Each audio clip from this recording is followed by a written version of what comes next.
Indeed, we now have the second of our trilogy of excellent keynotes, so very pleased to welcome Mirjam Wester from Edinburgh, who's going to talk to us this morning. Mirjam is one of the few of us who actually has come up through phonetics and has found her way into the technology side of things, so very much has a perspective which spans a lot of different areas of speech and is able to draw these things together, which is why we're very keen to hear what she had to say today. And in fact, she studied in Utrecht under Steve Notenboom, who many of you will know, but then moved to Nijmegen and did a PhD with Helma Strick, and then subsequently moved to CSDR on a temporary arrangement, I understand, which has lasted from 2003 till today. So she's still managing to hold on to it. Well done, Steve. So, Mirjam is going to talk about speech perception and the evaluation of synthetic speech. Over to you, Mirjam.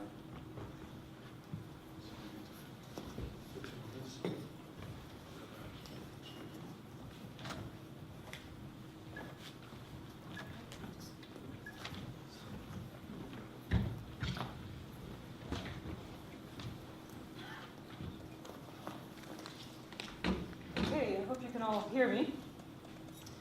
Thank you for getting up this morning to come listen to this talk. I hope it'll be interesting for you all.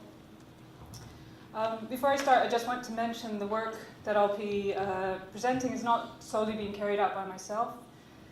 Many of my colleagues at CSDR have been involved with the various studies that I'll be presenting. So, evaluation is crucial in all types of research. If you can't measure how well you're doing, you can't really draw any sensible conclusions, come up with theories, or decide on the most promising avenues to go down for further research, etc. In synthetic speech, human subjective scores are the mainstay of evaluation. In this talk, I'll address how my interest in speech perception has influenced the speech synthesis evaluation research I've been involved in over the last sort of 4 or 5 years. So I'll go through a number of different evaluation scenarios to illustrate some of the challenges evaluation can raise and how we've dealt with them. So first I'll sort of discuss the standard approach to evaluation and let you see some of its shortcomings. I'll then talk about a number of different psycholinguistic experiments that were explored to measure the effect of disfluencies in synthetic speech, as well as an experiment in which we evaluated the perceived personality of artificial voices. After that, I'll present a study dealing with the comprehension of synthetic speech and how you might evaluate that. Finally, I'll shortly go over the evaluation of the spoofing and voice conversion challenges, which I was part of in terms of developing the evaluation that was carried out. So the spoofing challenge was a special session at Interspeech last year, and the voice conversion challenge is one that will be happening this year in San Francisco. So I hope to convince you of the importance of good experimental design, as well as presenting some of the open questions in evaluation and the remaining unresolved challenges. So regarding the evaluation of synthetic speech, objective measures aren't good enough at measuring the perceptual quality of synthetic speech. So we're stuck with subjective listening tests as the gold standard. For instance, mean opinion score tests, preference tests, ABX tests, transcription tests, or musher tests are sort of the standard that people will use to evaluate their synthetic speech. So despite many listening test guidelines that are out there and that have been published over the decades, contemporary evaluations often are very poor, and because they don't take any of those guidelines into account. So the work I'm going to be presenting, which I did with Cassia Valentini and Gustav Henter, was originally motivated by a slight level of irritation when discussing yet another paper with a poor listening test. So we thought, why don't we go look at what's going on and if we can change anything with this.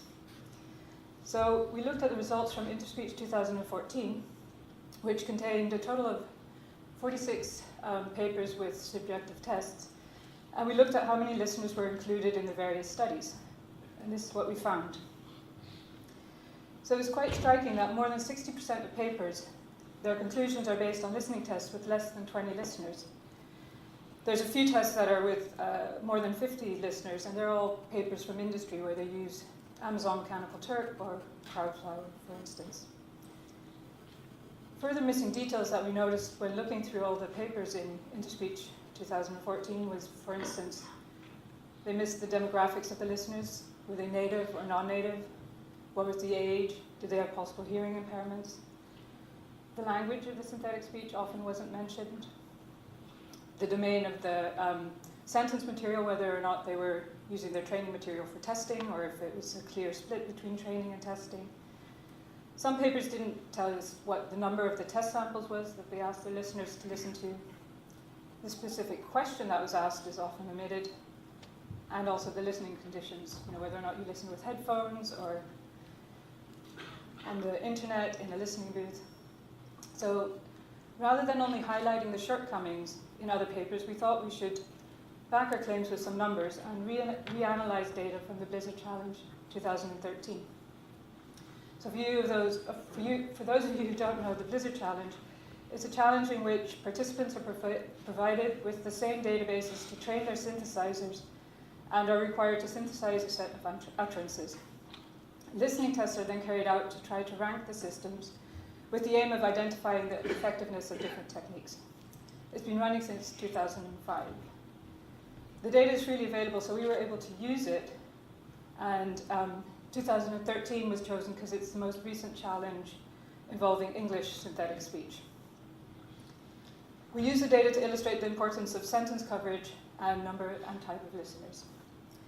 So in that year, there were 11 systems, including natural speech, that were evaluated, and each listener scored each system 5 times for naturalness and once for similarity. So this figure shows the number of system pairs that were found to be significantly different when gradually increasing the number of listeners included in the analysis. The solid lines are the results for naturalness ratings, and the dashed lines are the similarity results. The blue data points here indicate paid participants who were native English speakers performing the task using headphones and seated in sound-isolated booths. The black data points are volunteers, and the red data points are speech experts. Both of those were recruited online and took the test over the internet, so there's no control over their listening conditions or their nativeness status, etc. The first observation is that the similarity tests overall result in fewer significant differences than the naturalness evaluation. And with just over 30 listeners in the paid listeners group, the blue one, the number of significantly different system pairs stops increasing. However, for the expert listeners, the red line, the number of significant differences in naturalness continues to rise as the number of participants grows. So apart from the discriminative power of the test, it's also important that appropriate distinctions are made. So we looked at the rank correlation between the ranking given by a subset of listeners and the ranking obtained when considering all participants in the test in question. We see that rank correlations at first improve rapidly.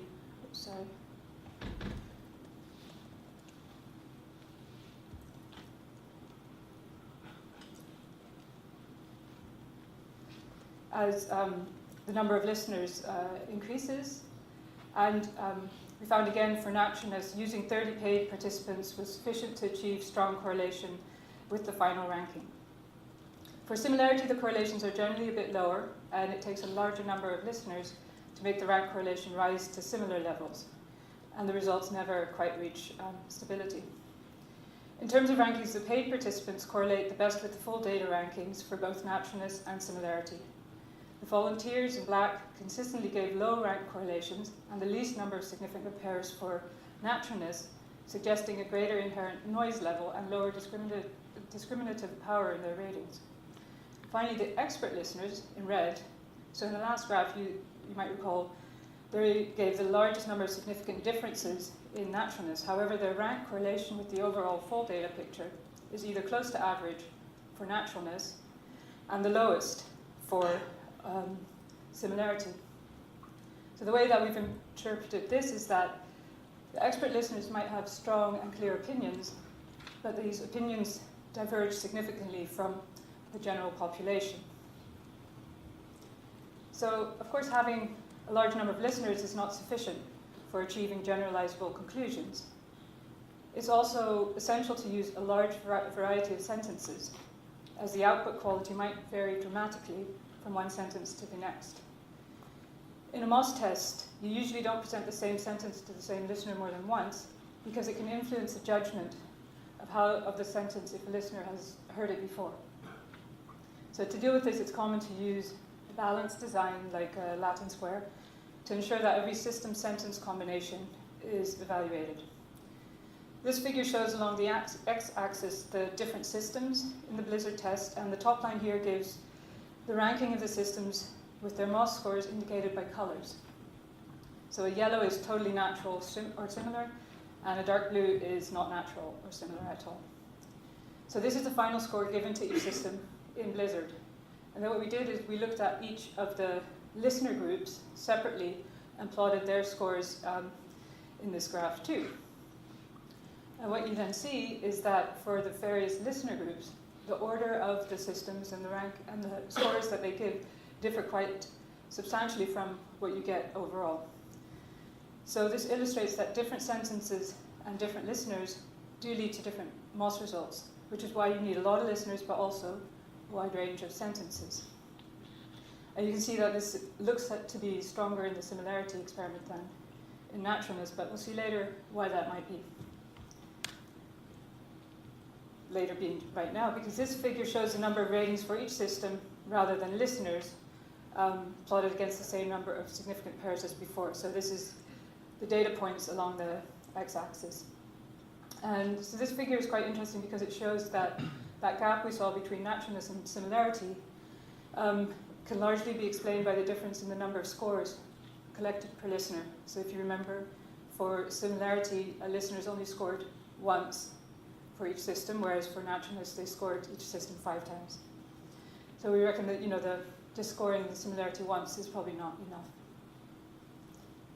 So from this reanalysis of the Blizzard data, we've concluded that for reliability, we would recommend using at least 30 listeners. Each listener should listen to several examples of each system evaluated. And it looks like 150 judgments per MOS should probably be a minimum. But it does depend on your type of listeners. If you're having paid listeners in a controlled scenario, the above numbers apply. However, if it's online, you probably need more data and more listeners. And if you use experts, you have to realize that their preferences might differ quite substantially from the general public out there.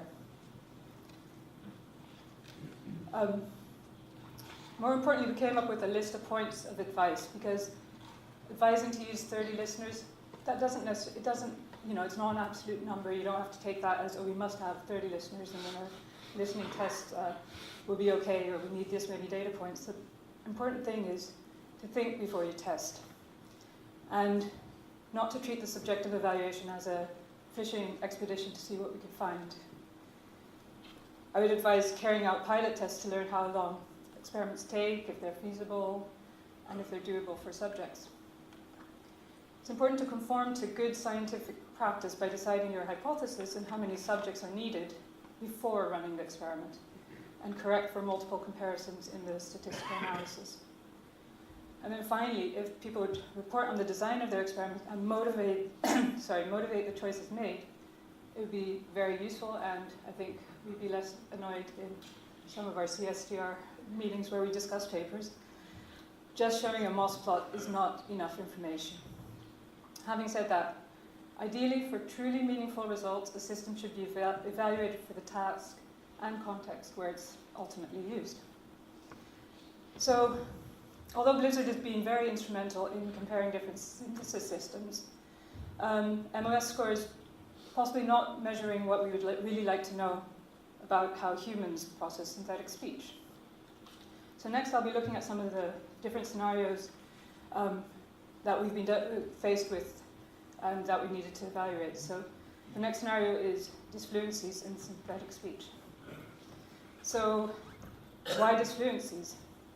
Well, one of the ways we've been looking at making synthetic speech more natural and conversational is by including disfluencies.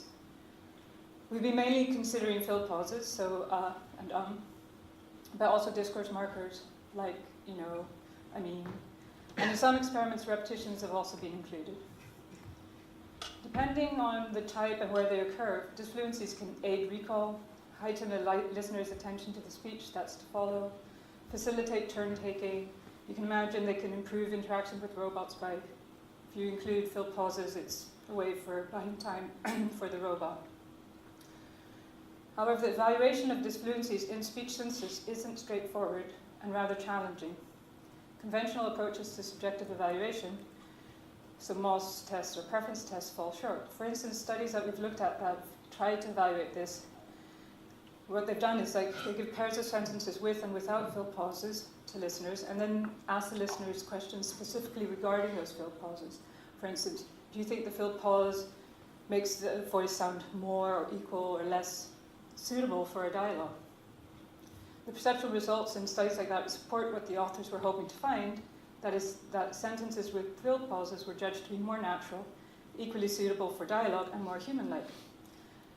However, we also carried out a perceptual test including fill pauses where listeners weren't told anything extra than just rate these sentences in terms of which one you prefer. And then it turns out they prefer the fluent utterances. So if you tell them to pay attention to it, they'll give you the type of information you want, and if you don't tell them anything, they tend not to like anything with disfluencies in it. So a way of circumventing this bias, non-bias, lies in the same experiments that show that fill pauses aren't just a distraction, but that there's benefits to the listeners for having fill pauses in speech. So we explored the use of psycholinguistic experiments to measure the effect of fill pauses in synthetic speech. We did some reaction time experiments which measure the online processing of speech, and that's sort of on the premise that people react faster to a word after a fill pause. We also did a change detection experiment which measures longer-term effects of disfluencies, and that's on the premise that the presence of a fill pause also aids memory.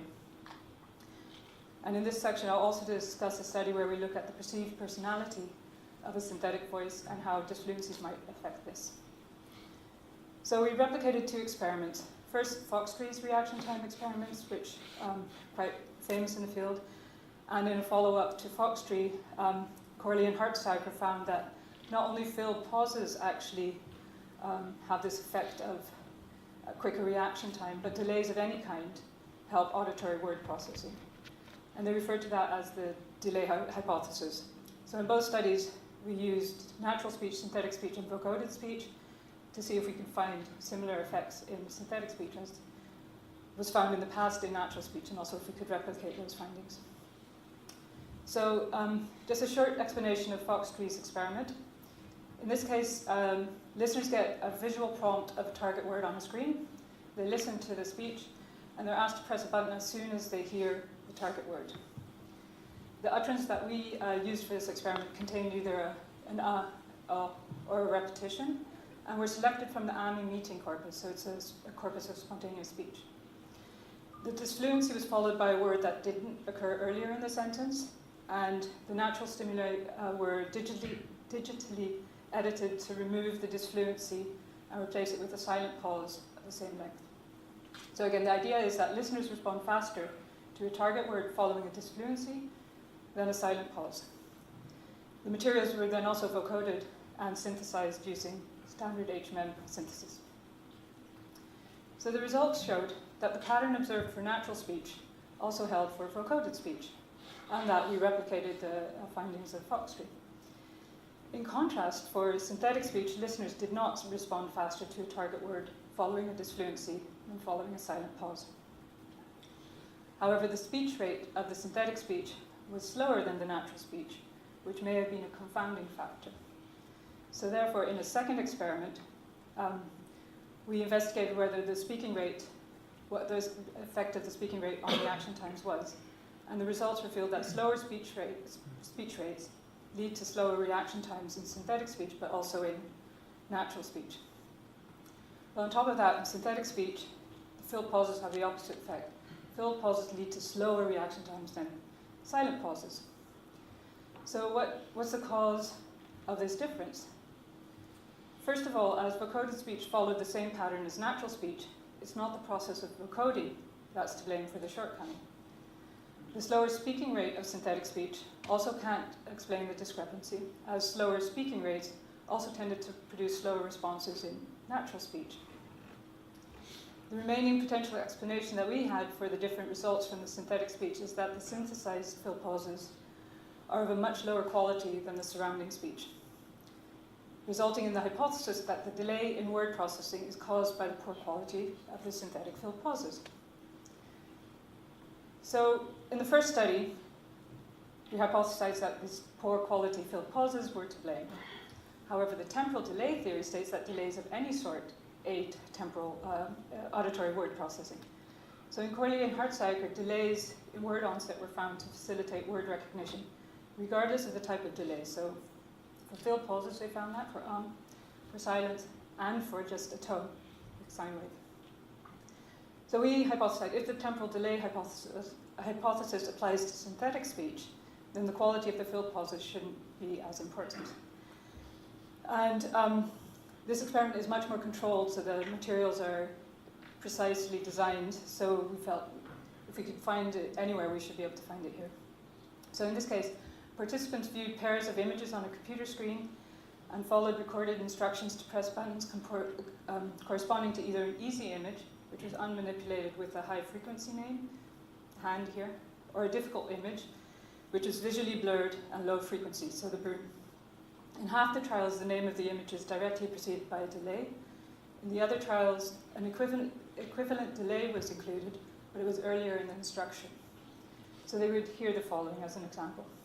Now press the button for the hand, please. And here's another example with an early delay. Now press the button for the rate, please. So in the original study, participants were quicker to respond when a name was directly preceded by a delay, regardless of whether this delay was filled with a spoken was silent, or contained an artificial tone. In our experiment, we found it takes 30 to 50 milliseconds longer to react to blurred images than visually intact images for all three types of speech, which is what Corley and Hartzacker had also found. We found that for natural and vocoded speech, similar picture to the findings in Corley and Hartzacker. However, as before in Fox tree replica experiments, no effective delays were observed for synthetic speech. And again, listeners react significantly slower when listening to synthetic speech than natural or vocoded speech. So again, what causes this difference? So we hypothesized that the delay in word processing was caused by the poor quality of the synthetic filled pauses. However, in the second reaction time experiment, any kind of delay was hypothesized to speed up word processing. So it can't just be the quality of the filled pause, although the quality of the filled pause still needs improvement. What we think is going on is that processing synthetic speech requires a listener to apply more cognitive resources than when we're processing natural or vocoded speech. And this has been shown before by Winters and Prosody in their paper, citing studies from the 80s using formant synthesis. For instance, listeners take more time to process synthetic stimuli than natural stimuli in a speeded lexical decision task. They also needed to hear more of synthetic speech before reliably identifying whole words.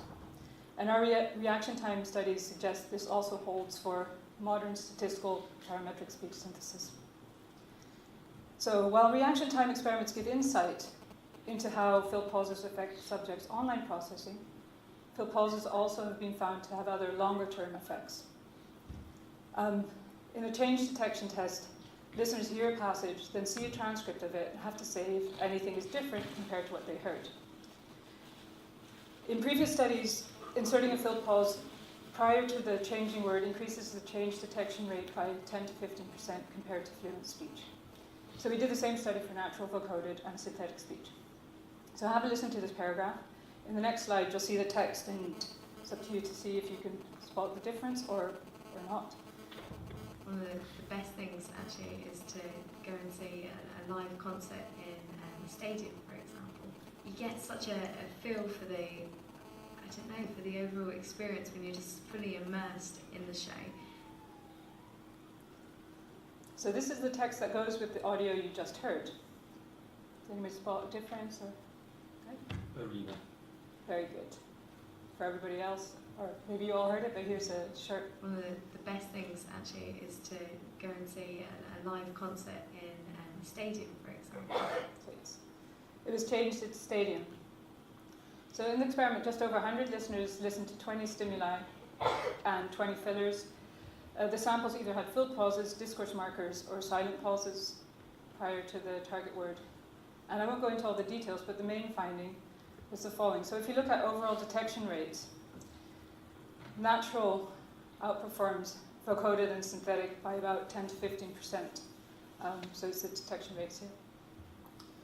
If we then look at just the fluent utterances, we see that there's not much difference for the vocoded and synthetic speech between the overall detection rates and the fluent detection rates.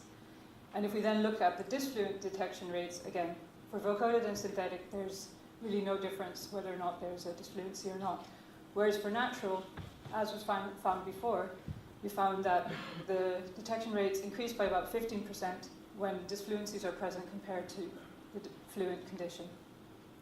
So again, the beneficial effect of fill pauses doesn't translate to synthetic speech, but in this case it also doesn't apply to vocoded speech either. So to summarize the psycholinguistic experiments we did, fill pauses in synthetic speech don't show the same benefits as in natural speech, such as speeded up reaction times and increased change detection rates. The findings support the theory that processing synthetic speech requires the listener to apply more cognitive resources than when processing natural or vocoded speech. So any potential benefit from the disfluency is lost simply because the subject needs to use up so many more resources to process the incoming speech stream. Now, going on from the psycholinguistic studies onto slightly different territory, namely personality rating of synthetic speech. In this study, we investigated how the inclusion of disfluencies influences the way in which subjects rate the perceived personality of an artificial voice. So our inspiration was taken from the findings in Lacerna et al., which showed links between the use of fill pauses and discourse markers and perceived personality in their corpus. But as with the previous studies, how would you evaluate this? Standard approaches definitely aren't going to cut it. So in our study, we used materials that we had created to elicit different judgments of personality. We had about myself data, 8 different paragraphs that described different Myers-Briggs personality types. And then we also had a binary positive, negative speed dating corpus. We then included fill pauses and the discourse markers, like, you know, I mean, in unit selections, synthetic speech as a way of creating an artificial voice with different personalities. I'll let you hear the first paragraph to get an idea of what it sounds like. So this is just fluent synthesis. I like to bring order to everything I do. I think the details and facts are often missed by others, and I like to work based on concrete results. If faced by a problem, I like to look at it logically and make a decision based on the specific problems at hand. And here are the same text, but with disfluencies included. So where to include the disfluency was based on an experiment where we got participants to insert disfluencies. And there were 2 different versions of the synthesis. So we had what we call disfluent synthesis, where everything was disfluent. And then we have spontaneous disfluent synthesis, where we spliced in spontaneous fill pauses from spontaneous material and the discourse markers, rather than rely on the unit selection. So I'll let you hear the about myself paragraph with disfluent synthesis. Then the second one, the speed dating, the negative one, is an example of the spontaneous speech spliced in, and the last one is again speech dating. The positive one is again using disfluent synthesis. So about myself first. I like to bring order to everything I do, you know. I think the details and facts are often missed by others, and I like to work based on concrete results. If faced by a problem, I like to look at it logically and, make a decision based on the specific problems at hand. And then the negative speed dating. I'm from West London, which is a part of town I really dislike. It was a real pain in the arse to get here, I can tell you. I used to like film until Hollywood, ruined them all. They've done a brilliant job of redecorating this bar. The people running it have been really nice to me. I always get on with people. I mean, we have so much to share with each other. So that's just to give you a bit of an idea of what kind of material the listeners were listening to. And then what we asked them was this question: if you met this person for the first time, based on this audio, do you think the person would, and then they have 10 questions from the Newcastle personality assessor, which they answered. And from those you can get scores for the big 5, so extroversion, agreeableness, conscientiousness, neuroticism, and openness. So going on to what we actually found, and that was that including disfluencies in synthetic speech influences how subjects rate perceived personality of an artificial voice. So the texts are a rich set of materials for exploring different personalities. They clearly elicit a variation in perceived personality. We found that including disfluencies, in this case, in an artificial voice, made it sound more neurotic, less open, less extrovert, and less conscientious. A little bit unlike what Lacerna found, where a voice with disfluencies was considered more conscientious, which isn't what we found. So, if you want to evaluate something like disfluencies in synthetic speech, you need more than MOS or a preference test. And although the psycholinguistic tests and personality evaluation don't necessarily measure the small incremental improvements in speech synthesis quality, they do highlight where synthesis is still falling short. One of the rather obvious findings we had along the way is that synthesizing filled pauses and discourse markers is actually quite difficult. For one, they aren't readily available in standard training material, as it's mainly red text. But in addition to that, the prosody of these elements is extremely crucial in making it sound convincing. Which brings me to the comprehension of synthetic speech. Is comprehension possibly an approach to evaluating prosody in synthetic speech? So, most of you will know prosody, suprasegmental factors such as duration or intonation and accents, pauses, are arguably the defining difference between natural and synthetic speech. The importance of prosody for natural speech comprehension has been extensively investigated. Cutler had a very good paper about that in 1997. At the same time, the lack of appropriate prosody in speech synthesis has been shown to affect speech intelligibility, response latencies, and comprehension. However, the effect of these suprasegmental aspects on the comprehension of speech isn't measured effectively by either MOS or semantically unpredictable sentences. So the goal of the study I'm now going to discuss is to develop more ecologically valid techniques that go beyond isolated sentences and measure comprehension of synthetic speech, not just intelligibility or naturalness. So, a bit of background first. Previous attempts in the 80s and 90s at measuring comprehension using multiple choice questions or recall often didn't show significant differences in comprehension between synthetic and natural speech. The synthetic speech mainly being format-based synthesis. The explanation for this was, in these tasks, subjects are encouraged to exploit real-world knowledge to solve the task.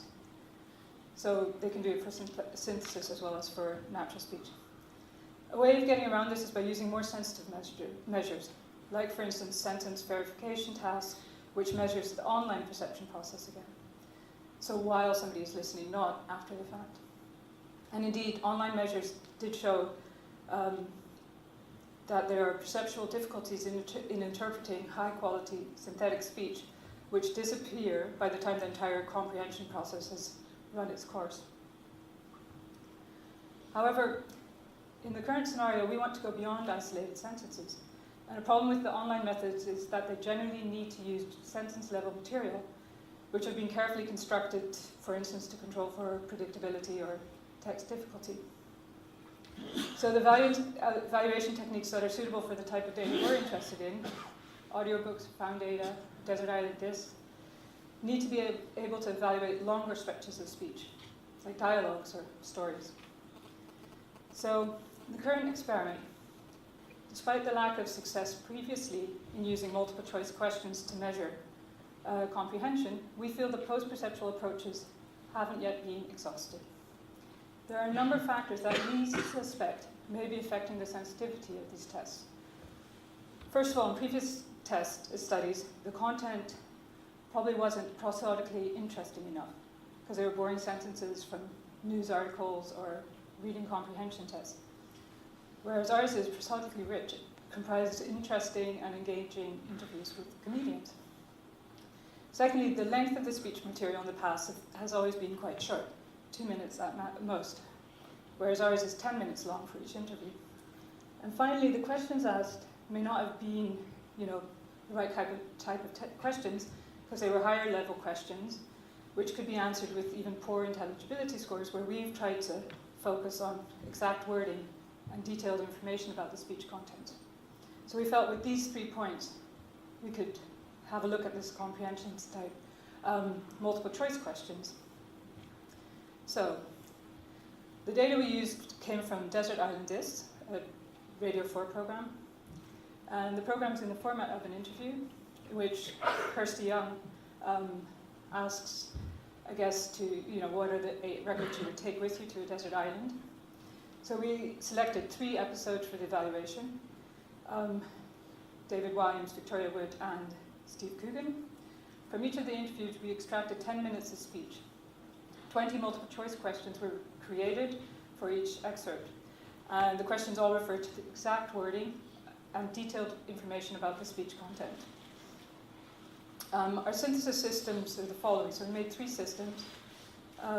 We had a Scottish female voice, which we used for Kirsty Young, a British male voice that we used for both David Williams and Steve Coogan, and then a British female voice that we used for Victoria Wood. The transcripts were passed through TTS front ends, and the annotation were used in 2 ways. So we had completely synthetic, and then we had one which we call modified, which was duration modified. So we took the segmental durations and placement of sentence internal pauses from the forced alignment of the test data. And these are our results. So if we look at, for the natural speech, we get percentages, correct responses, so between 70 and 80%. And then our synthetic results are like this, not exactly what we were expecting. And then our modified were even more puzzling. So we found that most of the differences between natural and synthetic were not significant because the small sample sizes prior to pooling. On the other hand, we expected the modified to fall between natural and synthetic because of the natural durations. Listening to a bit of the data, there's a mismatch between the training and test data. So the acoustic models learned on carefully spaced read speech training data may not produce highly intelligible or comprehensible speech when shoehorned into the spurt-like duration of the interview speech. So the overlapping speech and laughter also tend to have a detrimental effect on automatic alignment. To illustrate, I'll give you a short excerpt of the Steve Coogan interview, and I'll play natural first, then synthetic, and then modified. It goes to the bar, so, dissecting life into its minute little parts and slicing up, sort of train spotterish, I suppose. Do you think people say that, but you actually deep down he is a bit Partridge? There's things about me that I've sort of channeled into Alan Partridge, but Alan Partridge was a collective. And then the synthetic. This is the bit where he goes to the bar, sort of, dissecting life into its minute little parts and slicing up, sort of, train spotterish, I suppose. Do you think people say that about you? Actually, deep down he is a bit Alan Partridge. There's things about me that I sort of channeled into Alan Partridge, but Alan Partridge was a collective effort. This is the bit where he goes to the bar, sort of, dissecting life into its minute little parts and slicing up, sort of, train spotterish, I suppose. Do you think people say that about you? Actually, deep down he is a bit Alan Partridge. There's things about me that I sort of channeled into Alan Partridge, but Alan Partridge was a collective. So yes, as you can tell, it wasn't the easiest task for our listeners. So overall subject performed significantly worse on modified synthesis than on natural and synthetic speech, which after hearing that excerpt, you can sort of understand why. So many participants did, because we asked them after they'd done the test, what they thought about it and how well they knew the program, how well they knew the speakers, things like that. But they said the synthetic speech was more difficult to focus on, but that the task was doable. Some of our listeners did say that the synthetic speech was nauseating to listen to. And the post-perceptual test, again, not sensitive enough to identify comprehensibility differences, even when using prosodically rich conversational material. So to conclude the section on comprehension as a way of evaluating synthetic speech, I'll end with questions rather than findings, questions rather than guidelines. How do we evaluate a voice built on data like desert island discs? How should audiobooks or conversational voices be evaluated? In this final section of my talk, I'd like to talk through the design of the listening test for two different challenges. So it's a bit of a change. One was run last year, and a special session was held at Interspeech in Dresden. That's the spoofing challenge. And the voice conversion challenge will be concluded with a special session at Interspeech in San Francisco later this year. So in the human versus machine spoofing detection task, we were interested in looking at how well humans perform at verifying human imposters, verifying artificial imposters, and detecting spoofing attacks directed at automatic speaker verification systems. Because that's what the spoofing challenge was about. So from a synthetic speech point of view or voice conversion point of view, how well can you get into a system, and how well can we design an automatic spoofing detector that will be able to tell whether or not it's a machine or human. And we wanted to know how well humans do, just as a sort of a benchmark. So to start off, we carried out a pilot experiment to find out what to expect from listeners doing this task. Trying to think about the human-machine constraints in setting up the experiments. So listeners suffer from fatigue, boredom, and memory limitations when they're doing these kinds of tasks.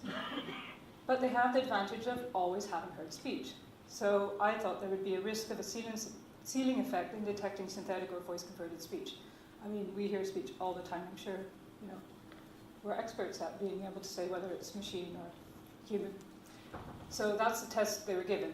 Is this sample from a human or is it a machine?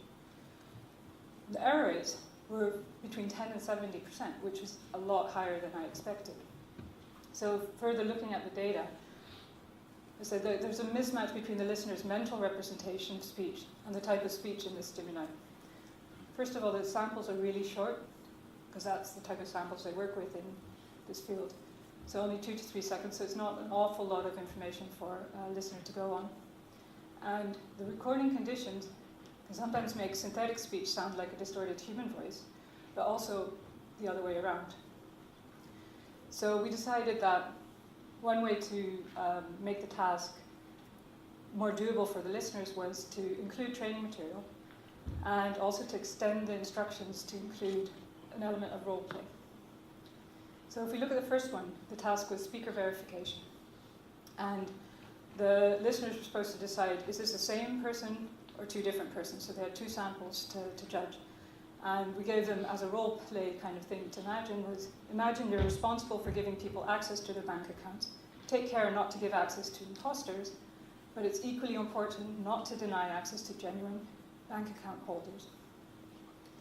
The results we got for this experiment was under 2% for letting imposters in, and around 6% for error rate for letting genuine people in, or giving them access to their bank account. So it's, that's sort of how well humans do on this task with the type of stimuli that they were given. The second task, it's a speaker verification of artificial samples. So they were given synthetic speech or voice conversion samples, and then they were comparing it. So you had natural speech and then your synthetic speech, and they were told you're getting artificial samples. Does the natural speech, the voice of the natural speech, match the voice of the artificial sample? And the nice thing about this was, again, they had to decide same or different. It's a way of measuring the similarity of the synthetic speech to natural speech. How similar is this voice to the natural voice? The results were the following. And basically what we can take away from this, SS is for synthetic speech and VC is for voice conversion. Listeners, the synthetic speech sounds more like what it's supposed to sound like than the voice converted speech does. And SS Mary, which is the unit selection voice, scores best, which is what you would expect. We're intending on doing a study where we can see if using this kind of task to decide on similarity versus using the standard MOS test on a scale from 1 to 5, how similar does it sound, how those two correlate or not. And then the final task was the detection task. And in this one, they had to imagine an imposter trying to gain access to a bank account by mimicking a person's voice using speech technology. You must not let this happen. And again, so this was like in the pilot experiment I just explained. We had to decide, is it human or machine? What you see here is in blue how well the humans did, and in green it's the automatic spoofing detection algorithm. And you can see that the automatic spoofing detection system outperforms humans across the board. So if you don't see anything green, it's because they get 0% there in detection error rates, is what's plotted in this graph. So this is an example of evaluation where the results of human performance is quite a bit lower than machine performance, except for the unit selection voice. In this case, the automatic spoofing detection algorithm fails miserably, and humans do well. Which, of course, for people working in this field is very interesting because it's not that difficult to detect synthetic speech. You just need a different, or unit selection, you just need a different approach than if you're looking at statistical parametric speech synthesis. So one of the other things that we took from this is that the spoofing detection of artificial samples was better in the actual test here than in the pilot. But on human samples, which is the top bar there, it was slightly worse. So we were thinking maybe listeners are erring too much on the side of caution as a result of the instructions where they're told if it's speech technology, don't let it in. So that was something we need to think about. So we found running the pilot experiment was extremely informative.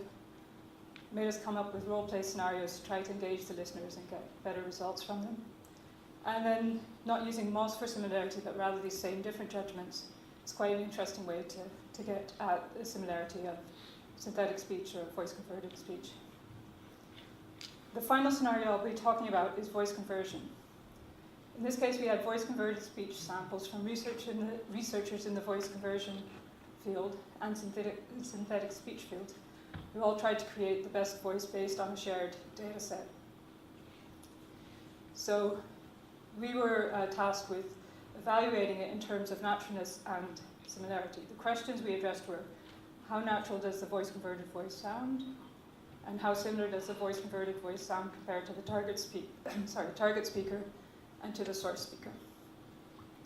So for naturalness, we stuck with a standard MOS test like in Blizzard. The main challenge in this evaluation was how to make the experiment doable for listeners within an hour. We didn't want them to have to listen for longer than an hour. We didn't want to get listeners to come in more than once, etc. So the problem was there were 450 voices to evaluate. Participants were given 5 target voices, 5 source voices, and they made all the different combinations. So we have male-female conversion, female-male, male-to-male, and female-to-female. So there's 4 gender conditions, and there were 17 different sites that took part. So it sort of was crumbling under its own popularity in that sense. So the first thing we did was reduce the number of source target pairs from 25 to 16. And then instead of asking each listener to judge all source target pairs, each listener was given 8 source target pairs, 2 from each gender condition, to make the sets as comparable as possible. And although we know that, if you're doing a MOS test, you want everything in one test because the different systems influence the results you get per system, this was the solution we thought was best. In terms of similarity, we found that measuring speaker similarity in a meaningful way is obviously a key aspect of the evaluation of any type of voice conversion, because that's your goal. But using mean opinion scores to evaluate similarity, although it's a widely used technique, I think isn't without problems, because judging how similar voices are on a scale from 1 to 5 might not be that meaningful. It's not something we do all the time, judging, is this voice like this voice? Whereas judging how similar, recognizing a speaker is something we do all the time. So therefore, I felt that the same different paradigm, which we also used earlier, is arguably something more akin to speaker recognition and I think more appropriate for similarity judging. So listeners were given pairs of stimuli and the instruction, do you think these two samples could have been produced by the same speaker? Some of the samples may sound somewhat degraded or distorted. Try to listen beyond the distortion and concentrate on identifying the voice. Are the two voices the same or different? And you have the option to indicate how sure you are of your decision. So telling them that some of the samples might be a bit degraded or distorted was necessary because they were comparing everything to natural speech. Comparing natural speech and synthetic speech in terms of how, if they're the same speaker or not is really quite difficult, because you can quite easily say, no, they're not the same because one's synthetic and one's natural. So this is the way we tried to ensure that the listeners would, get beyond that. Anyway, the scale for the judging was same or different, and then they had the choice, absolutely sure or not so sure. And the voice-converted stimuli were compared to the target speaker and to the source speaker. So to the source speakers, it's something that's not regularly done, but I thought it was, you don't only want to know how close you are to your target speaker, you also want to know, did I get away from my source speaker, or I'm at a different point in the perceptual space. So each listener in this case was given 3 source-target pairs to judge. One was within gender, one was cross-gender, and one at random, ensuring all source-target pairs were covered across listeners. And I think we had just over 100 listeners, something like that. So this figure shows a box plot of the MOS values over all source-target pairs for each system, ordered by the mean. The letters A to Q indicate the 17 participants, and S is for source, and T is for target, and B underscore is the baseline. So what you can see here is that source and target definitely score 5. It's natural speech, so that's what you would hope for. Our baseline wasn't that great, as it's down the end there. But at one-way ANOVA revealed that the overall means for these 2 different sets are significantly different, which is something we were hoping not to get. Because although we tried to make the sets as comparable as possible, still listeners judge the different systems slightly different. So what I've tried to plot here is the colors indicate groups of participants who did not differ significantly from each other in terms of naturalness. But you see there are some changes. So the overall picture is similar, but still there are some significant differences in set 1 that aren't in set 2, and vice versa. And these are the results that we got for the similarity, just quickly.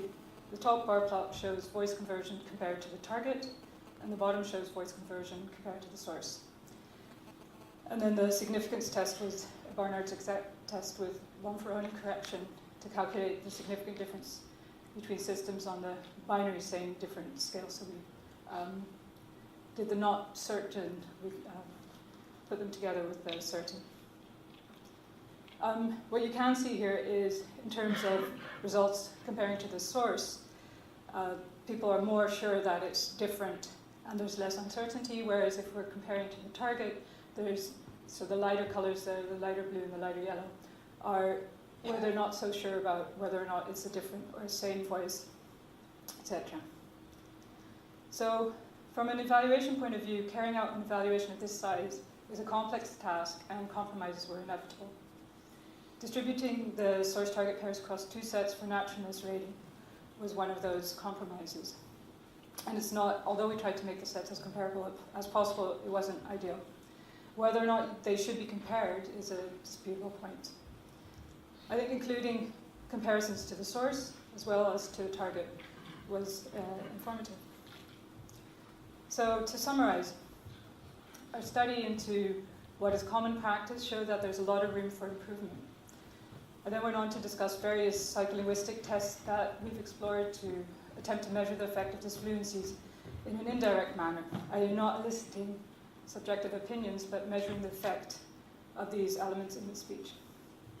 The main conclusion needs to be there that although synthetic speech may be intelligible, it's still not processed like natural speech, and there's still a lot of work to be done. Developing evaluation techniques that get at prosody, the suprasegmentals of speech and synthesis, is still very much an open field. The experiment we did failed to measure what we were interested in. But as you heard in the synthesis we were using, there's still a lot of things we could do there to make it possibly work a bit better. The spoofing and voice conversion challenges show how designing evaluations isn't trivial. Both were run as a first attempt, and the lessons we learned will be taken forward for other evaluations. Finally, it's clear that there's still a huge amount of space to explore regarding meaningful, effective evaluation of synthetic speech. And I'd like to stress evaluation is too important to be seen as an afterthought, which is what it seems to be in a lot of work we come across. So the references are there, and I'd like to thank you for your attention. I'd like to thank UKSpeech for inviting me to give this keynote, and EPSRC for funding the research presented here. And these are the people who carried out the research along with me. So thank you.